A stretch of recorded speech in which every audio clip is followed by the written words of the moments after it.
Haleluya, shalom kepada semua sahabat-sahabat saya. Salah satu musuh bagaimana keutuhan itu, kerukunan itu terjalin adalah egois, saudara. Ada egois, artinya hanya mementingkan diri sendiri. Yang penting saya bisa, saya ada, saya mampu, saya kuat. Orang lain itu urusan dia sendiri. Itu egois dan itu kesombongan. Juga ditemani dengan keangkuhan di sana. Bagaimana firman Tuhan katakan dalam surat Filipi pasal yang kedua ayat yang keempat, dan janganlah tiap-tiap orang hanya memperhatikan kepentingannya sendiri, tetapi kepentingan orang lain juga. Ini ayat bukan berarti kita cari masalah dengan orang lain, bukan demikian ya. Bukan juga berarti kita masuk ke ranahnya orang lain secara berlebihan ya. Bukan demikian, bukan menghalalkan bermacam-macam tata krama yang sudah dibangun, bukan demikian. Tapi dengan kasih, dengan cara yang benar, dengan tuntunan Roh Kudus, dan tentunya dengan kebenaran firman, kita bisa melihat bahwa kita perlu orang lain. Janganlah kita hanya fokus kepada diri kita, kepada pribadi, circle kita terdekat ya. Jangan hanya demikian saja.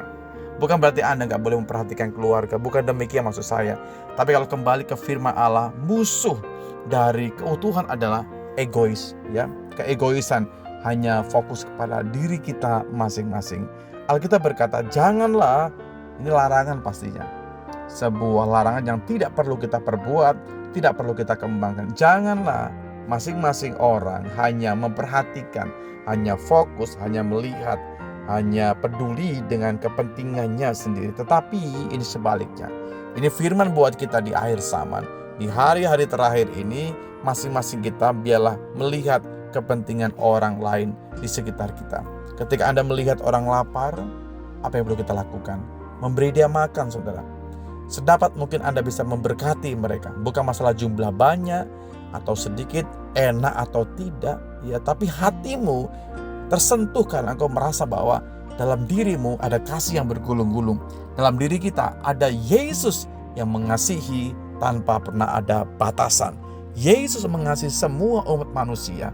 Jadi ketika Anda memperhatikan hal demikian, ya, ini sebagai contoh kecil bagaimana memperhatikan orang lain. Ada orang gak bisa makan, sedapat mungkin Anda bisa mengupayakan sesuatu yang baik dalam hidup mereka. Ada orang juga mungkin hari ini tidak punya pakaian, sedapat mungkin engkau bisa menolong mereka, memberkati mereka dengan apa yang kita miliki. Ada banyak hal, mungkin ada teman juga bersedih ya, dan Anda bisa memberikan penghiburan. Minimal Anda care, tersenyum dan peduli, melihat dia dengan kasih, dengan cinta, bukan cuek, bukan masa bodoh juga, bukan demikian maksud saya. Tapi hari ini saya percaya kalau Anda punya hati Bapa, Anda berdoa minta hati Bapa, ketika melihat satu kemiskinan, melihat kekurangan, melihat ketimpangan, Anda akan timbul kasih di situ. Yang utama adalah Tuhan menumbuhkan kasih di dalam diri Anda. Lalu bagaimana Anda bisa bergerak bersama dengan hati Tuhan dan memberikan pengaruh, ya, memberikan ide-ide yang baik, memberikan arahan-arahan yang baik, bahkan memberikan sebuah teladan yang baik dalam kehidupan kita. Sekarang waktunya buat kita bukan hanya berdiam saja melihat kondisi di sekitar kita, apalagi kondisi bangsa yang seringkali orang berkata Indonesia tidak baik-baik saja. Menurut firman Tuhan adalah begini, memang kita berada di masa-masa yang sulit, saudaraku, dan ini penggenapan dari firman Allah. Saya mengajak kepada semua Anda, tetaplah jangan menjadi orang yang egois, jangan menjadi orang yang hanya fokus kepada diri kita, tapi lihatlah dengan mata kepala kita, lihat orang-orang di sekitar Anda. Apa yang saya bisa perbuat buat mereka? Apa yang saya dapat tolong kepada mereka? Ini bukan berbicara Anda kaya atau miskin, saudara, tapi hatimu digerakkan oleh kuasa Tuhan. Saya mau menolong, saya mau membantu, saya mau memperagakan kasih Tuhan. Jadilah orang-orang percaya, bukan hanya di bibir saja, tapi dengan perbuatan Anda, perbuatan kita semuanya.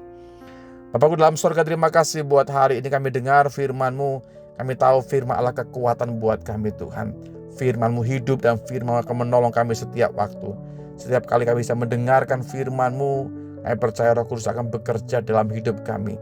Segala sesuatu bisa kami pikirkan, rancangkan, kerjakan, bila semuanya mengagungkan Engkau, mendatangkan kemuliaan bagi Tuhan. Kami gak mau hidup hanya buat diri kami, tapi kami mau hidup bagi kemuliaan, bagi kesenangan, bagi keagungan sorga.